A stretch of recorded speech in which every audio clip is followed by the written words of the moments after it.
Assalamualaikum warahmatullahi wabarakatuh.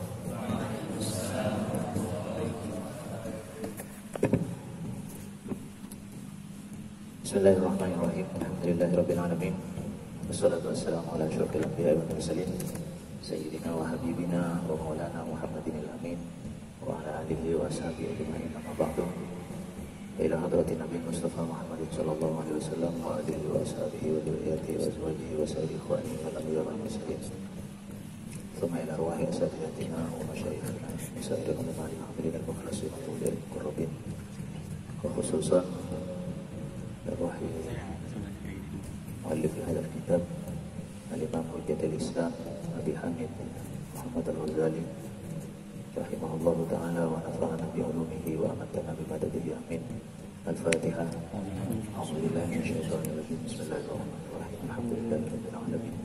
Ar-Rahmanir Rahim. Maliki yaumiddin. Iyyaka na'budu wa iyyaka nasta'in. Ihdinas siratal mustaqim, siratal ladzina an'amta 'alaihim ghairil maghdubi 'alaihim waladdallin. Para asatidz sekalian, para santri rahimakumullah wa as'adakumullah wa lailatakum. Malam ini kita akan memulai kajian kitab Ihya Ulumuddin, salah satu karya terbaik dan paling terkenal dari Imam Hujjatul Islam Abu Hamid Al-Ghazali rahimahullah. Sebagai pengantar para asatidz dan santri sekalian, kitab Ihya Ulumuddin ini adalah salah satu kitab yang paling berpengaruh dalam tradisi intelektual umat Islam. Dia dipelajari oleh banyak orang, sehingga bahkan Imam An-Nawawi pernah menyatakan dalam sebuah dauh beliau, kadal ihya ayyakuna Qur'ana. Jadi ihya itu hampir seperti Al-Qur'an. Kata para komentator terhadap pernyataan Imam Nawawi ini, mereka menyatakan bahwa yang dimaksud oleh Imam Nawawi itu adalah dari sisi popularitas dan banyaknya kitab Ihya ini dibaca dan dipelajari, sehingga popularitasnya itu kira-kira ya mendekati gitu lah, mendekati bagaimana Al-Quran kita pelajari dan kita baca.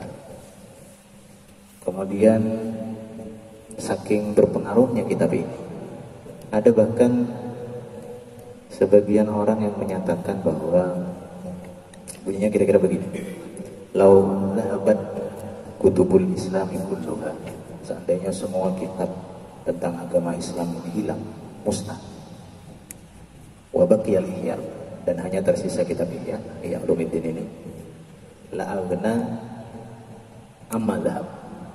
Jadi kitab Ihya satu ini saja sudah bisa memenuhi kebutuhan kita terhadap kitab-kitab semua yang hilang itu. Jadi antum bisa bayangkan betapa istimewanya kitab Ihya ini di hati umat Islam yang mempelajari dan membacanya di sepanjang masa dan di berbagai tempat di belahan dunia. Nah, malam ini kita akan memulai mempelajari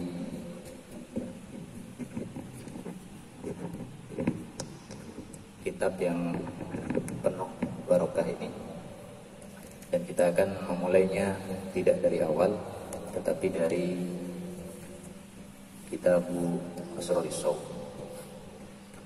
Bismillahirrahmanirrahim. Kitab Asroris Shaum. Asror itu jamak dari sirrun, artinya rahasia.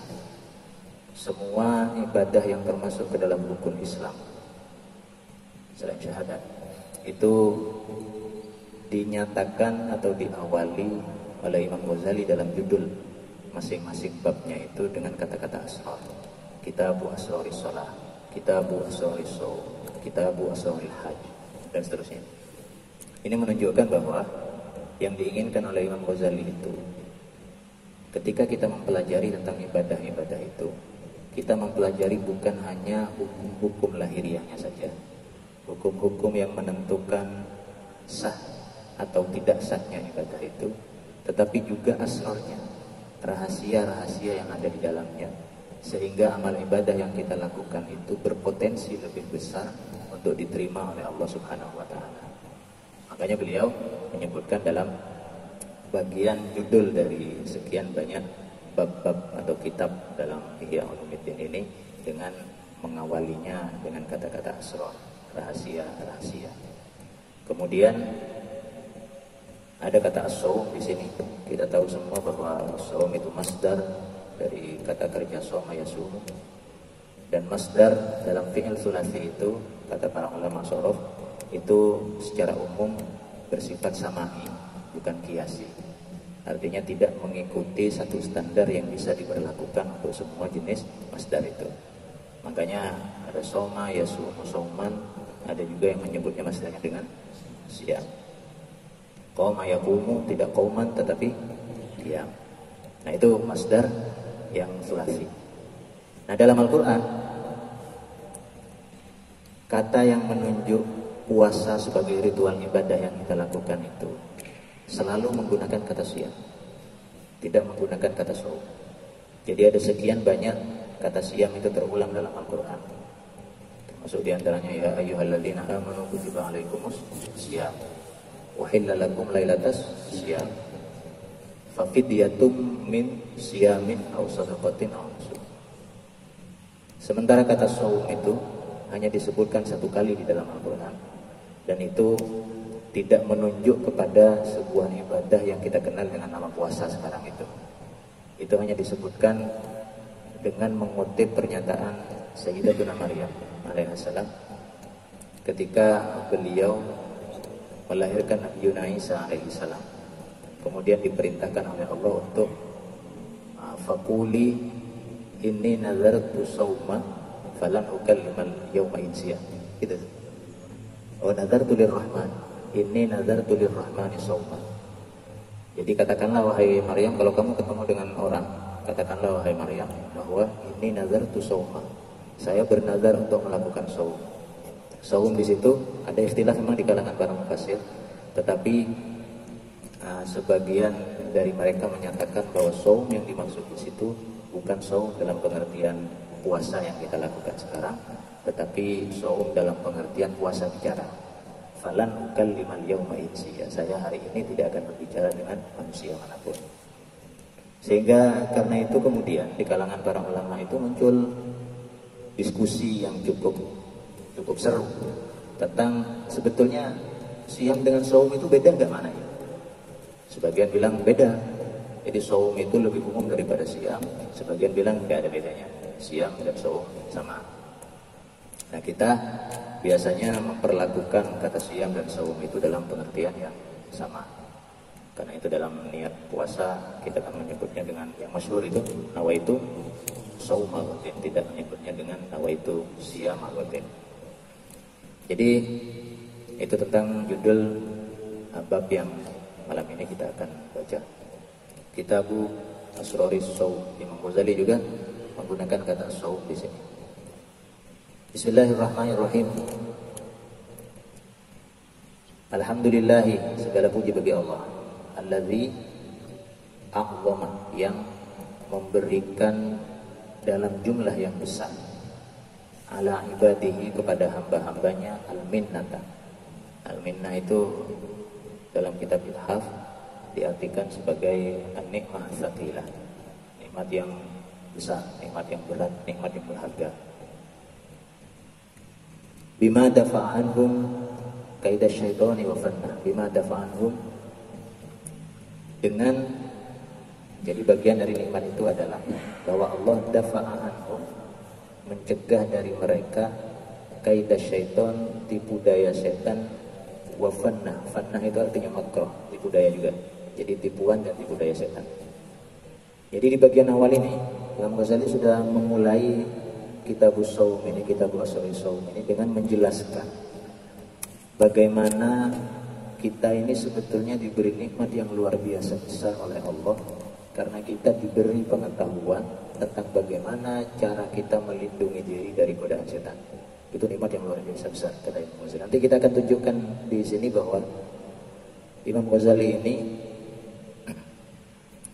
memberikan muqaddimah yang luar biasa bagus dalam kitab Asrarus Shaum ini. Kalau dalam kajian balaghah itu disebut dengan bara'atul istihlal. Bara'atul istihlal itu maksudnya keterampilan dari seorang penulis untuk memilih bagian dari muqaddimah atau pembuka dari khutbahnya, dari kitab yang dia tulis dengan ungkapan-ungkapan yang sesuai, yang menunjukkan kira-kira nanti di dalam khutbah atau di dalam kitabnya dia mau menulis apa.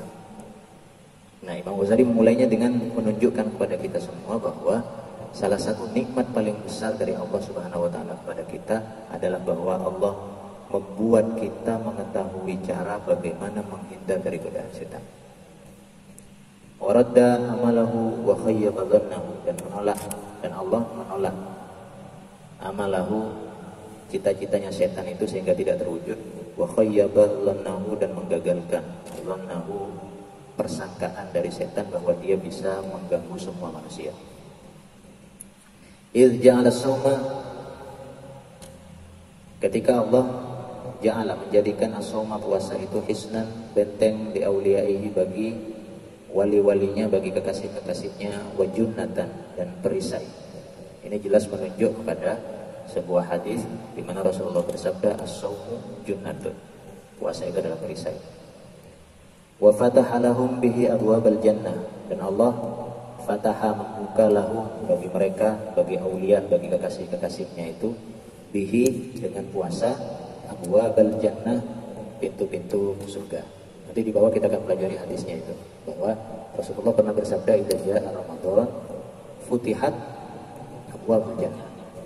Kalau Ramadan datang maka Allah buka, maka dibukakan pintu-pintu surga. Wa arrafahum, dan Allah memberitahu mereka, memberitahu para aulia tadi itu, anna wasilatas syaitan, bahwa wasilahnya setan, bahwa jalan aksesnya setan ila qulubihim, kepada hati mereka itu adalah asyahwat al-mustaqinnah, adalah syahwat-syahwat, keinginan-keinginan al-mustaqinnah, yang tersembunyi. Dibaca dengan tasydid di atas nun, al-mustaqinnah. Nah, ini pentingnya kita belajar ilmu shorof di sini. Sebab al-mustaqinnah itu bisa dibaca dengan al-mustaqinah, bisa dibaca dengan al-mustaqinah. Kalau dibaca dengan al-mustaqinah itu artinya berasal dari kata sakanah, artinya tenang atau rendah. Sementara kalau kita baca dengan tasydid, al-mustaqinah ala wazni al-mustafnilah, itu berarti berasal dari kata kanna yakinu, yang artinya sembunyi. Sehingga al-mustaqinah itu artinya yang tersembunyi. Jadi berbeda di tasydid saja, tetapi itu sudah menunjukkan perbedaan makna yang besar. Wa inna, atau wa anna biqam'iha, wa arrafahum anna biqam'iha, dan Allah memberitahu kepada para aulia tadi itu, anna biqam'iha, bahwa dengan mengalahkan nafsu syahwat itu, tusbihun nafsul mutmainnah, maka jiwa-jiwa yang tenang, nafsul mutmainnah, tusbihu, menjadi zahiratas syaukah. Zahiratas syaukah itu berarti memiliki kekuatan yang zahir, yang unggul, yang nampak. Fi qasmi khasmiha, dalam mengalahkan musuhnya, yaitu setan tadi itu. Qawiyatal munnah, dan memiliki kekuatan yang nyata. Ini masih muqaddimah ini. Wassalatu ala Muhammadin, semoga salawat dilimpah ruahkan oleh Allah Subhanahu wa taala kepada Nabi besar kita, Sayyidina Muhammadin sallallahu alaihi wasallam. Qaidil khalqi, pemimpin makhluk, wa mumahhidis sunnah, dan yang mumahhid, yang meratakan atau memudahkan jalan as-sunnah. Wa ala alihi wa ashabihi, untuk keluarganya, untuk sahabatnya, salawat itu. Zawil absari tsaqibah, yaitu sahabat-sahabat beliau yang zawil absari tsaqibah, yang memiliki al-absar. Al-absar artinya penglihatan atau pendapat, as-tsaqibah artinya yang terang. Maka di dalam surah At-Tariq itu disebutkan was-samaa'i wat-tariq wa ma adraka mat-tariq, an-najmu tsaqib. An-najmu tsaqib itu artinya adalah bintang yang terang benderang, tsaqib. Makna dasarnya tsaqoba itu artinya sebetulnya memecah atau membelah. Tsaqoba. Kenapa kemudian bintang yang terang itu disebut dengan an-najmu tsaqib? Karena dia seakan-akan dengan cahayanya yang terang itu membelah kegelapan. Maka disebut dengan an-najm ats-tsaqib, yang kemudian diartikan sebagai bintang yang terang benderang. Nah di sini para sahabat itu disifati dengan al-absar, dzawil absaris tsaqibah, yang memiliki penglihatan atau pendapat yang terang benderang. Wal uqul al-murajjahah, wal uqulil murajjahah, dan akal-akal yang murajjahah. Murajjahah itu berasal dari kata rojahah. Rojahah itu biasanya dulu merujuk kepada timbangan. Atau kalau melihat timbangan atau mizan itu kan biasanya sebuah benda yang memiliki dua, apa dalam bahasa Arabnya itu kaffah, dua kaffah. Kalau untuk bayangkan timbangan itu kan sebuah benda yang kemudian kira-kira begini, ada dua sisi di sini. Kalau kita mau menimbang sesuatu, kita kan meletakkan satu benda di sebelah sisi, kemudian benda lain yang digunakan sebagai ukuran timbangannya di sisi yang lain. Itu kan mizan, begitu timbangan. Nah begitu ada satu benda yang lebih berat dibandingkan dengan benda lain di sisinya, itu disebut dengan ar-rajahah. Benda ini ar-rajahahu, benda yang satu ini mengungguli benda yang di sebelahnya tadi itu. Sehingga karena itu kemudian ada istilah tarjih. Tarjih itu berarti mengunggulkan satu pendapat dibandingkan dengan pendapat yang lain, atau mencari mana pendapat-pendapat yang lebih tepat dibandingkan dengan pendapat-pendapat yang lain. Itu digunakan secara luas. Ada tarjihul ahadis, misalnya dalam ilmu hadis, bagaimana kita mengunggulkan satu hadis yang lebih memenuhi syarat kesahihan dibandingkan dengan hadis-hadis lain yang lebih lemah misalnya. Atau saudara-saudara kita di Muhammadiyah misalnya menggunakan istilah itu majelis tarjih misalnya. Karena mereka membayangkan bahwa majelis itu akan menyeleksi pendapat-pendapat yang ada, kemudian memilih dari sekian pendapat yang ada itu pendapat yang paling benar atau yang paling tepat. Nah di sini disebutkan al-uqul al-murajjahah, akal-akal yang unggul, kira-kira begitu terjemahnya. Jadi sahabat itu disifati dengan dzawil uqulil murajjahah, orang-orang yang memiliki akal-akal yang unggul. Wasallama tasliman katsira. Dan ya kalau kita mengkaji sejarah para sahabat itu, kita bisa melihat bahwa mereka memang punya kemampuan-kemampuan yang hebat, termasuk dalam aspek intelektual. Misalnya ada seorang ahli Al-Quran, sahabat namanya Zaid bin Thabit radhiyallahu anhu. Oleh Rasulullah pernah diminta untuk mempelajari bahasa Ibrani. Bahasa Ibrani itu bahasanya orang-orang Yahudi. Zaid bin Thabit itu mempelajarinya hanya dalam waktu sangat singkat, 3 hari atau seminggu gitu. Bayangkan dengan kita yang mempelajari bahasa Arab dan bahasa Inggris bertahun-tahun. Jadi Zaid bin Thabit itu sahabat radhiyallahu anhu, punya kemampuan yang luar biasa, dan ini menunjukkan bahwa sahabat itu memang memiliki disifati dengan dzawil uqul al-murajjahah. Tapi amma ba'du, kita masuk ke dalam pembahasan tentang shaum dalam kitab Ihya. Imam Ghazali berkata dalam bagian ini kemudian, fa inna shauma amma ba'du fa inna shauma, sesungguhnya puasa itu rubu'ul iman, adalah seperempat dari keimanan. Bagaimana Imam Ghazali membangun logika itu, membangun pernyataan beliau bahwa puasa itu adalah seperempatnya iman, dengan menggunakan 2 hadis. Yang pertama, bimuqtada qoulihi sallallahu alaihi wasallam, as-shaumu nisfus sabri. Puasa itu adalah separuh dari kesabaran. Nah di sini tentu saja ada pertanyaan, bagaimana mungkin puasa itu disebut sebagai separuh dari kesabaran? Dalam kitab Ithaf itu disebutkan begini penjelasannya. Jadi as-sabru itu, bersabar itu secara umum kan dibagi menjadi berbagai macam. Yang paling masyhur itu dibagi menjadi tiga macam. As-sabru ala ta'ah, bersabar melakukan ketaatan. Jadi kalau kita sedang melakukan ketaatan kepada Allah, ibadah kepada Allah, itu sebetulnya kita sedang bersabar melakukan ketaatan itu. Kemudian yang kedua, as-sabru anil ma'asi, bersabar menjauhi maksiat. Yang ketiga, as-sabru anil masaib, bersabar menghadapi musibah. Tetapi 2 itu sebetulnya sudah cukup untuk mewakili sabar. Jadi sabar itu memiliki 2 dimensi. Dimensi yang pertama itu sabar melakukan kebaikan. Yang dimensi yang kedua, sabar menjauhi keburukan atau menghadapi musibah. Nah puasa itu adalah bentuk sabar yang kedua tadi itu. Sabar sabar meninggalkan. Kita kan puasa sebetulnya tidak melakukan apa-apa, kita meninggalkan dalam puasa. Kita meninggalkan makan, kita meninggalkan minum, kita meninggalkan hal-hal yang membatalkan puasa. Nah karena itulah, karena puasa itu mewakili satu dimensi dari sabar itu, maka dia disebut dengan nisfu sabri, separuh dari kesabaran. Meskipun ada juga misalnya ketika kita menemukan ayat yang masyhur itu, wasta'inu bisabri wassalah, wasta'inu bisabri wassalah. Itu sebagian mufassir menafsirkan as-sabru itu dengan puasa. Wasta'inu bisabri wassalah itu artinya mintalah kamu pertolongan, mintalah kamu bantuan kepada puasa dan salat. Wasta'inu bisabri wassalah. Nah itu pertama. Jadi ini hadis pertama yang digunakan oleh Imam Ghazali untuk membangun argumen bahwa puasa itu adalah separuh dari keimanan. Hadis yang kedua, wa bi muqtada qaulihi sallallahu alaihi wasallam as-sabru nisful iman. Jadi tadi pertama, puasa itu adalah separuh dari kesabaran. Bagian yang kedua, kesabaran itu adalah separuh dari iman. Iman misalnya diparuh jadi dua. Separuhnya adalah sabar.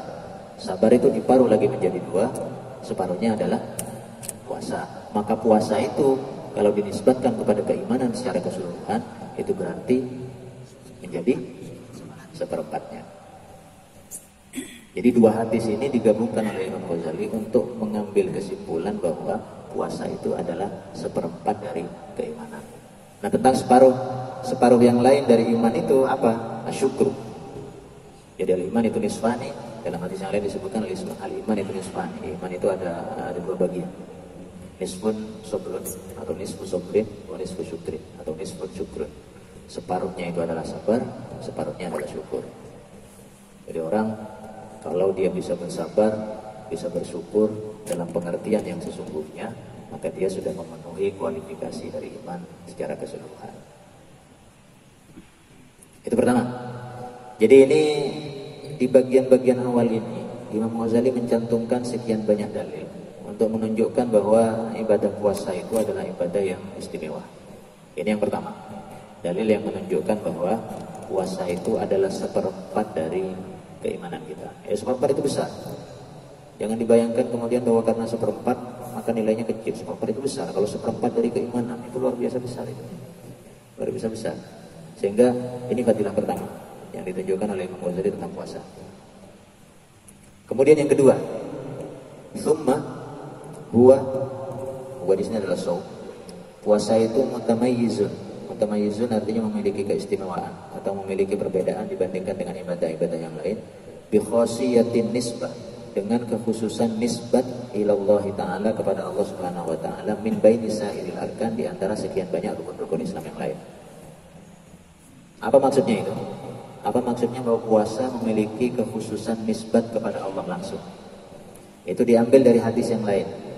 Ini hadis qudsi. Idz qala Allah Ta'ala, Allah berfirman, fima hakahu anhu, sebagaimana yang diceritakan atau diriwayatkan anhu dari Allah Subhanahu wa taala, nabiyuhu, nabinya, diriwayatkan oleh nabinya yaitu Nabi Muhammad sallallahu alaihi wasallam. Sabda atau firman Allah dalam hadis qudsi berikut ini yang berbunyi, kullu hasanatin bi asyri amsalihha ila sab'i mi'ati dhi'fin. Semua kebaikan itu pahalanya terukur dari mulai 10 kali lipat sampai 700 kali lipat. Jadi amal kita itu kalau diterima oleh Allah Subhanahu wa taala, setidaknya kita memperoleh 10 kali lipat pahala dari amal tersebut, paling sedikitnya. Didasarkan kepada ayat Al-Qur'an, man jaa'a bil hasanati falahu asyru amsalihha wa man jaa'a bis sayyi'ati fala yujza illa mithlaha. Jadi kalau kita melakukan kebaikan itu dibalas oleh Allah dengan 10 lipat kebaikan. Sementara kalau kita melakukan keburukan, kita hanya dibalas dengan satu fala yujza illa mithlaha, hanya dibalas dengan yang serupa dengan itu. Kemudian ujung batas yang lain itu adalah 700 kali lipat. Ini juga saya kira didasarkan kepada ayat Al-Quran yang berbunyi, masalul ladzina, ada wawunya, enggak ada waw. Masalul ladzina yunfiquna amwalahum fi sabilillahi kamasali habbatin ambatat sab'a sanabila fi kulli sumbulatin mi'atu habba. Orang yang berinfak di jalan Allah itu perumpamaan yang dia infakkan itu sama seperti sebuah biji. Ambatat sab'a sanabil, biji itu kemudian menumbuhkan 7 tangkai. Di setiap tangkai fi kulli sumbulah mi'atu habba, ada 100 biji yang lain. 7 tangkai kali 100, 700 kali. Jadi 700 kali lipat dari amal yang dia lakukan pahalanya. Tapi kemudian dilanjutkan di situ ila shaum atau ila siyam. Dalam kitab saya ini disebut dengan ila siyam, kecuali puasa. Fa innahu li wa ana ajzi bihi. Sesungguhnya puasa itu adalah milikku, wa ana ajzi bihi, dan aku langsung yang akan membalas orang yang melakukan puasa itu dengan amal puasanya tadi. Jadi kecuali puasa. Kalau kita mengkaji ayat-ayat Al-Quran itu, kata sebagian ulama, dalam Al-Quran itu setidaknya ada 3 perbuatan atau 3 amal yang dijanjikan pahala yang tidak ada batasnya. Pahala yang tidak ada batasnya itu berarti tidak mengikuti aturan 10 kali lipat sampai 700 kali lipat tadi itu. Yang pertama, tidak semua dalam Al-Quran saya kira. Yang puasa ini dalilnya. Kemudian yang kedua, yang pertama puasa, yang kedua itu adalah kesabaran. Karena Allah berfirman dalam Al-Quran, innama, ada wawunya tuh, wa innama yuwaffas sabirun, innama yuwaffas sabirun ajrahum bighairi hisab. Jadi orang-orang yang sabar itu akan ditunaikan oleh Allah, akan dibayar oleh Allah pahalanya itu, balasannya itu bighairi hisab, tanpa hitungan, tanpa batas. Kemudian yang nomor tiga adalah memaafkan dan mendamaikan orang lain, mendamaikan orang yang bertikai. Faman afa wa aslaha fa ajruhu 'ala Allah. Orang yang memaafkan orang lain, wa aslaha, dan mendamaikan orang yang bertikai, fa ajruhu 'ala Allah, maka pahalanya Allah yang akan menanggung, membalas dan menghitungnya. Jadi tiga amal ini setidaknya. Mungkin ada amal-amal yang lain, tapi setidaknya 3 amal ini yang dijanjikan oleh Allah Subhanahu wa taala sebagai amal-amal yang pahalanya tidak terbatas. Nah, kemudian dalam hadis yang tadi itu, bagian yang paling banyak dibahas oleh para ulama itu ya bagian yang terakhir ini. Fa innahu li wa ana ajzi bihi. Ada 2 bagian di situ. Yang pertama fa innahu li, kemudian yang kedua wa ana ajzi bihi. Yang pertama, apa maksudnya puasa itu adalah milikku? Bukankah semua ibadah itu miliknya Allah Subhanahu wa taala? Kenapa puasa itu dikhususkan oleh Allah dengan pernyataan fa innahu li, bahwa puasa itu adalah milikku?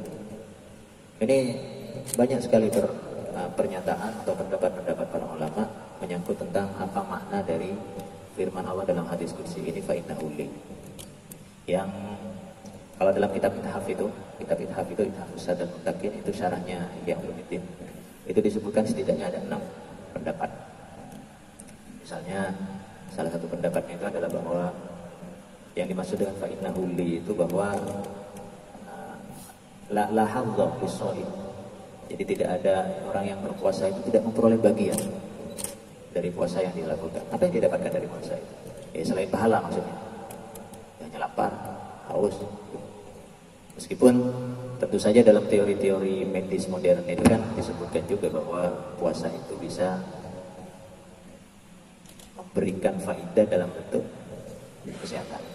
Dalam hadis juga ada sumu tasihu, berpuasalah kalian maka kalian akan menjadi sehat.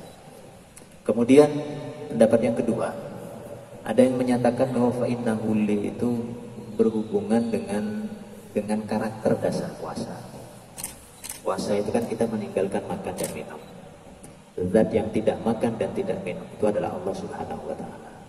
Sehingga ketika kita melakukan puasa, kita tidak makan dan tidak minum, kita sebetulnya sedang melakukan sesuatu yang oleh para ulama disebut dengan at-takhalluq bi akhlaqillah. Berakhlak dengan sifat-sifatnya Allah Subhanahu wa taala. Sehingga karena itulah kemudian shaum itu disebut fa innahu li. Itu pendapat yang kedua. Ada lagi pendapat yang menyatakan bahwa, tapi pendapat ini kemudian ditolak oleh banyak ulama juga. Pendapat yang bilang begini, fa innahu li itu maksudnya kalau amal-amal ibadah yang lain itu tidak bisa tidak bisa dikurangi, tidak bisa dijadikan bahan untuk membayar. Sebentar. Kalau amal-amal ibadah yang lain itu bisa digunakan untuk, bisa dituntut oleh orang lain untuk dibayarkan sebagai balasan atas tanggungan atau keburukan yang kita lakukan kepada orang lain. Jadi misalnya seseorang melakukan keburukan kepada orang lain, maka nanti di hadapan Allah di hari kiamat orang ini yang dizalimi tadi itu bisa menuntut agar Allah memberikan sebagian dari pahala orang yang zalim tadi kepada dirinya. Nah, kata orang yang punya pendapat tadi, kecuali puasa. Jadi puasa itu pahalanya tidak bisa diberikan kepada orang lain. Tapi pendapat ini kemudian ditolak oleh banyak ulama karena ada satu hadis yang nasnya itu sharih menyatakan bahwa puasa itu, hadis yang terkenal itu yang tentang muflis, orang yang bangkrut nanti di hari kiamat itu bukan orang yang tidak membawa harta, tapi orang yang nanti di hari kiamat datang membawa pahala yang banyak, tapi kemudian dia juga membawa catatan dosa-dosa sosial yang banyak juga. Dia menyakiti orang lain, dia menghina orang lain, dan macam-macam. Kemudian orang-orang yang dizalimi nanti datang kepada Allah dan menuntut agar agar pahala orang ini ditransfer gitu kira-kira, ditransfer ke dia. Maka kemudian pahala puasanya diambil, pahala sholatnya diambil, pahala zakatnya diambil dan seterusnya, sampai orang ini kemudian tidak punya lagi amal, tidak punya lagi pahala. Dia yang awalnya membawa banyak modal gitu kira-kira, tapi kemudian setelah dilakukan perhitungan dengan orang-orang yang lain, habis modalnya semua. Bahkan terakhir ketika dia sudah tidak punya lagi apa-apa untuk diberikan kepada orang lain, maka dosanya orang yang dizalimi itulah yang kemudian dipindahkan kepada dia, dan kemudian dia masuk ke dalam neraka. Nah, hadis ini secara tegas menunjukkan as-shaum, sehingga pendapat yang ini kemudian tidak diterima oleh banyak ulama karena bertentangan dengan sebuah nas dari hadis yang dengan tegas menyatakan bahwa pahala puasa itu juga bisa ditransfer kepada orang yang kita zalimi. Kemudian ada juga pendapat yang menyatakan bahwa disebut dengan fa'innahu li itu karena puasa itu tidak lazim digunakan untuk alat taqarrub kepada selain Allah Subhanahu wa taala. Dalam sejarah agama-agama itu tidak ada satupun agama selain agama samawi, selain agama yang berasal dari Allah. Kalau agama Yahudi, agama Kristen yang asli itu kan berasal dari Allah, agama samawi itu. Nah, selain agama-agama itu tidak ada satupun agama yang menjadikan puasa itu sebagai alat taqarrub kepada Allah Subhanahu wa taala. Dan tidak lazim juga digunakan itu untuk taqarrub kepada orang lain. Misal, kita bisa melakukan taqarrub atau pendekatan kepada orang lain dengan amal-amal yang menyerupai sholat. Sholat itu kan intinya berdoa, intinya mengingat. Kita kan bisa melakukan pendekatan kepada orang lain dengan cara mengingat dia, dengan cara memuji dia, dengan cara bersujud kepada dia, misalnya bisa. Zakat itu kita memberikan sesuatu kepada orang lain. Kita juga bisa melakukan pendekatan kepada orang dengan memberikan hadiah kepada orang tersebut. Jadi yang begitu-begitu haji itu berkunjung. Al-haji itu ziarah, berkunjung. Kita juga bisa melakukan pendekatan kepada orang lain dengan mengunjunginya. Tetapi tidak ada orang melakukan pendekatan kepada seseorang dengan berpuasa. Saya mendekati kamu dengan cara menahan lapar dan haus, gak ada. Karena itu ini salah satu tafsir, salah satu penjelasan yang dikemukakan oleh para ulama untuk menjelaskan makna fa'innahu li dalam hadis ini. Tapi nanti kita akan lihat bahwa di bagian belakang dari kitab Asrarus Shaum ini, Imam Ghazali juga memberikan pendapat beliau tentang apa yang dimaksud dengan puasa itu milik Allah Subhanahu wa taala. Wa ana ajzi bihi, dan hanya aku yang akan membalas langsung pahala bagi orang yang melakukan puasa itu, tentu saja dengan tanpa hitungan seperti yang tadi telah kita sampaikan. Waqad qala Allah Ta'ala innama yuwaffas sabiruna ajrahum bighairi hisab. Tadi itu sudah kita jelaskan ayat ini, bahwa ini menjelaskan tentang pahala yang akan diberikan oleh Allah kepada orang-orang yang sabar, dan pahala itu bighairi hisab, tanpa hitungan. Wasaumu nisfu sabri, sementara puasa adalah separuh dari kesabaran. Faqad jawaza thawabuhu, maka sungguh jawaza melampaui thawabuhu, pahala dari puasa itu, qanun dan takdir wal hisab, aturan-aturan takdir penilaian, wal hisab dan penghitungan. Jadi pahala puasa itu melampaui aturan-aturan penilaian dan penghitungan pahala yang biasa dilakukan atau amal-amal ibadah yang lain. Banyak berapa? Nah, jam 9. Baik.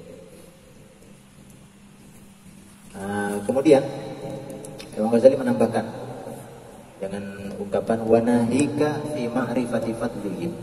Wanahika itu artinya wakafika atau yakfika. Kita biasa pakai kata yakfika, dan cukuplah bagi kamu fi ma'rifati fadlihi, untuk mengetahui keutamaan puasa itu. Qauluhu sallallahu alaihi wasallam, firman atau sabda Rasulullah sallallahu alaihi wasallam, walladzi nafsi biyadihi, dan demi dia yang nafsi diriku biyadihi berada di tangannya. Ini sumpah dengan nama Allah sebetulnya. Jadi demi Allah, la khulufu famis shaib. Khulufu famis shaib. Khuluf itu artinya raihatu taghayyuril fam. Jadi aroma yang muncul dari mulut karena biasanya karena kita lama tidak makan misalnya. Jadi orang tidur misalnya kan lama dia tidak memasukkan sesuatu ke dalam mulutnya, maka aroma yang muncul di dalam mulut karena perubahan kimiawi mungkin di dalam mulut akibat dia tidak makan berapa lama, itu disebutkan khuluf. La khulufu famis shaim. Perubahan aroma yang ada di mulut orang yang berpuasa itu atyabu itu lebih harum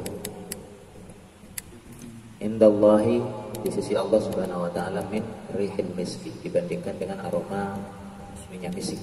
Misik itu salah satu pewangian yang paling disukai oleh Rasulullah, dan misik itu berasal dari salah satu bahan utamanya itu adalah berasal dari binatang rusa atau kijang. Jadi misik. Nah, ini juga memicu diskusi di kalangan para ulama. Sebetulnya yang dimaksud dengan ada dua materi setidaknya yang dijadikan bahan diskusi oleh para ulama tentang makna hadis ini. Pertama, apakah hadis ini maknanya itu majazi atau hakiki? Jadi apakah aroma yang muncul dari mulut orang yang berpuasa itu, aroma yang tidak menyenangkan secara lahiriah itu betul-betul dicintai oleh Allah dalam maknanya yang hakiki, atau semata-mata majazi saja? Nah, sebagian ada yang bilang hakiki, sebagian ada yang bilang majazi.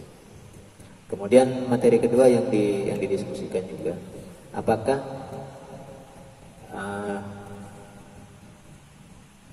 fadilah dari khuluf tadi itu, dari aroma mulut orang yang berpuasa itu berlangsung di dunia dan di akhirat, atau hanya di akhirat saja?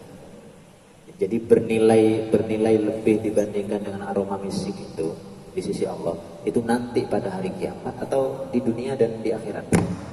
Sebagian mengarah pendapat yang pertama, sebagian mengarah pendapat yang kedua. Tetapi saya kira kita tidak usah terlalu berpusing-pusing dengan perdebatan itu.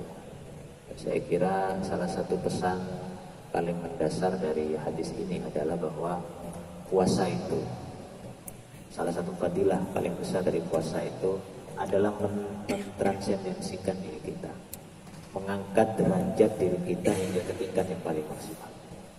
Antum bisa bayangkan begini, aroma yang tidak menyenangkan itu adalah sesuatu yang pada dasarnya juga tidak disukai dalam agama Islam. Kalau kita mau berangkat ke masjid, misalnya, kita diperintahkan oleh Rasulullah untuk memakai pewangian. Kalau kita mau berkumpul dengan orang-orang yang banyak, dengan orang lain, kita jangan sampai badan kita, pakaian kita menimbulkan aroma yang tidak menyenangkan bagi orang lain. Rasulullah tidak suka kalau kita habis makan bawang putih misalnya, karena aromanya tidak menyenangkan, kemudian kita berkumpul dengan orang lain tanpa membersihkan mulut terlebih dahulu. Jadi pada dasarnya aroma-aroma yang tidak menyenangkan itu juga tidak baik untuk tidak kita bersihkan sebelum kita bertemu dengan orang lain. Siwak itu, membersihkan mulut, itu dianjurkan sebelum kita melakukan sholat, setiap sholat. Laula ana syuqqa ala ummati la amartuhum bisiwaki inda kulli salatin. Kalau saya tidak khawatir akan memberatkan kepada umatku, saya akan wajibkan mereka untuk melakukan siwak setiap sebelum sholat. Jadi pada dasarnya aroma-aroma yang tidak menyenangkan itu, termasuk aroma mulut, itu adalah sesuatu yang tidak baik dalam ajaran agama. Tetapi antum bisa bayangkan bahwa dengan puasa, sesuatu yang tidak menyenangkan yang di dalam diri kita yang biasanya dalam kondisi normal itu diperintahkan untuk dihilangkan, itu dinilai lebih baik, lebih afdol, lebih harum di sisi Allah dibandingkan dengan aroma misik. Apa yang menyebabkan aroma mulut yang tidak menyenangkan itu menjadi lebih afdol, lebih wangi di sisi Allah dibandingkan dengan aroma misik? Apa? Puasa. Maka puasa itu sebetulnya apapun maknanya, majazi atau hakiki, hadis ini sebetulnya menyampaikan pesan kepada kita bahwa puasa itu meningkatkan kualitas kita hingga ke tingkat yang paling maksimal, hingga kadar di mana sesuatu yang tidak menyenangkan dari diri kita dinilai sangat baik, sangat harum di sisi Allah Subhanahu wa taala. Maka itu bisa dikiaskan dengan hal yang lain, bahwa puasa kita ini adalah salah satu alat untuk mentransendensikan diri kita, mengangkat derajat dan kualitas diri kita jisman wa ruhan untuk sampai kepada tingkat yang paling optimal sebagai manusia. Yaqulullahu azza wa jalla, Allah berfirman, innama yadharu syahwatahu, sesungguhnya orang yang berpuasa itu yadharu syahwatahu, meninggalkan syahwatnya, wa ta'amahu wa syarabahu, makan dan minumnya, li ajli, hanya untukku. Makna hanyanya itu diperoleh dari kata innama, yang dalam balaghah disebut dengan adatul qasri, yaitu alat untuk al-qasr, untuk membatasi. Jadi membatasi bahwa orang yang berpuasa itu meninggalkan syahwatnya, makannya, minumnya hanya li ajli, untukku, untuk Allah Subhanahu wa taala. Fasawmu li wa ana ajzi bihi. Waqala sallallahu alaihi wasallam, Rasulullah juga bersabda dalam sebuah hadis yang lain, lil jannati babun, di surga itu ada pintu. Dalam hadis yang lain disebutkan bahwa surga itu punya 8 pintu. Yuqalu lahu ar-rayyan, ada satu pintu yang disebut dengan nama ar-rayyan. Ar-rayyan itu berasal dari kata rawiya yarwa. Itu berbeda dengan kata rawa yarwi. Jadi kalau rawa yarwi itu artinya meriwayatkan, kalau rawiya yarwa itu artinya balaghal kamal fi syurbi. Jadi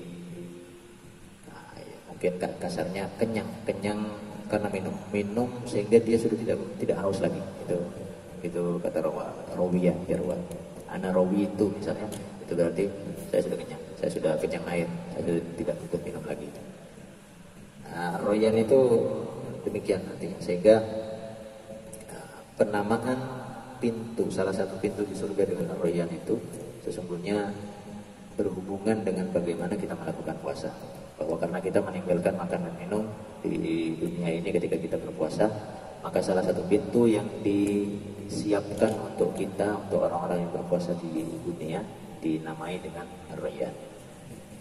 La yadkhuluhu illa sha'imun, tidak akan dimasuki pintu itu kecuali oleh orang-orang yang berpuasa. Dalam hadis yang lain disebutkan bahwa nanti akan disuruh di hari kiamat itu, ayyuhas shaimun, pintu royan sudah dibuka, silakan kalian masuk. Begitu akhir orang-orang yang berpuasa, ahli puasa itu sudah masuk ke dalam royan ini, maka pintu itu ditutup.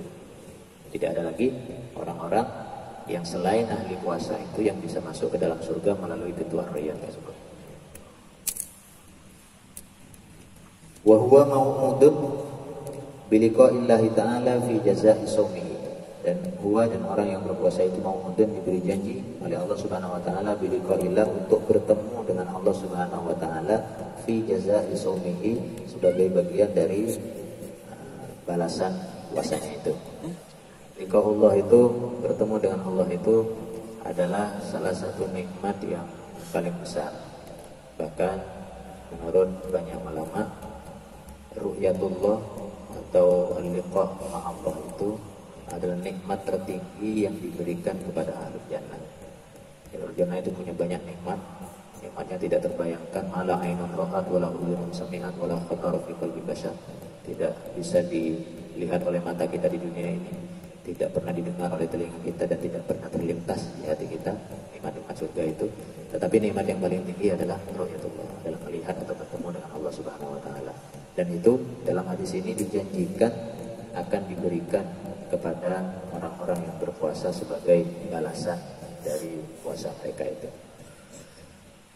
Oh ya, satu hal yang juga penting untuk kita ketahui bersama bahwa dalam kitab Ihya Ulumuddin ini memang ada banyak hadis-hadis yang dhaif. Salah satu ulama yang menulis kitab paling masyhur untuk memberikan penilaian kepada hadis-hadis yang ada dalam kitab Ihya itu namanya Imam Al-Iraqi. Beliau menulis kitab judulnya Mughnil Asfar.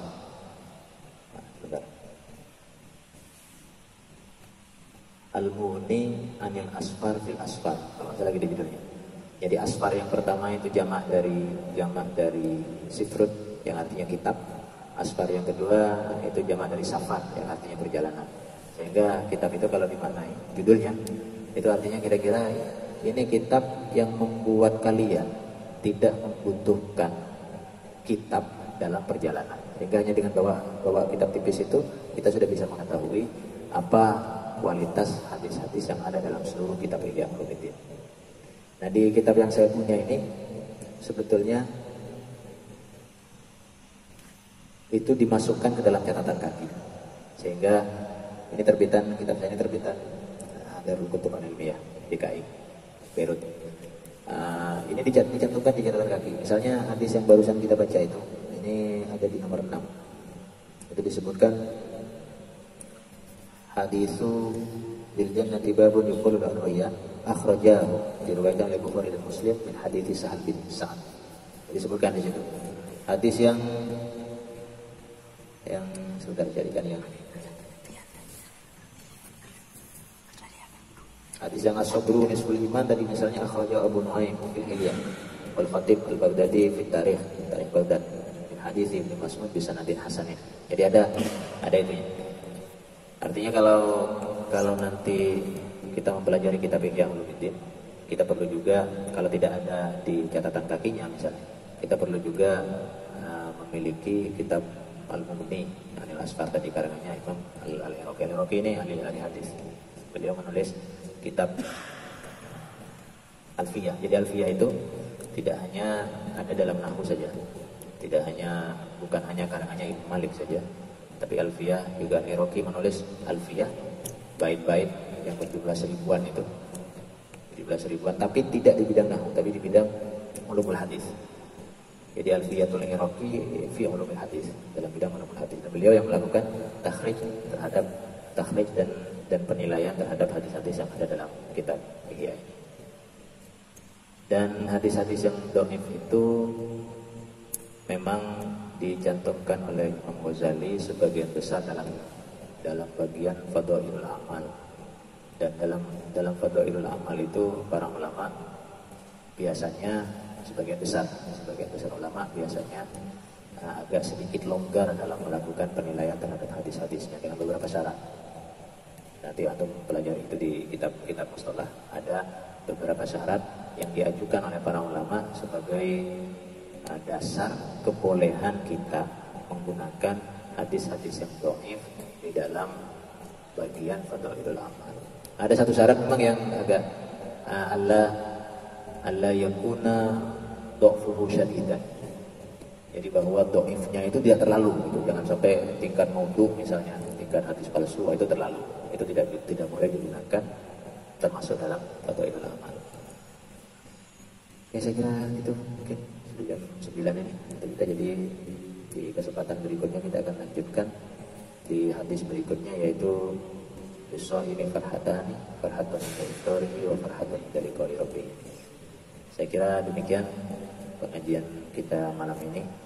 Semoga Allah menganugerahkan kepada kita ilmu yang bermanfaat, menganugerahkan kepada kita barokah dari Imam Ghazali, dari para ulama, dari para guru-guru kita.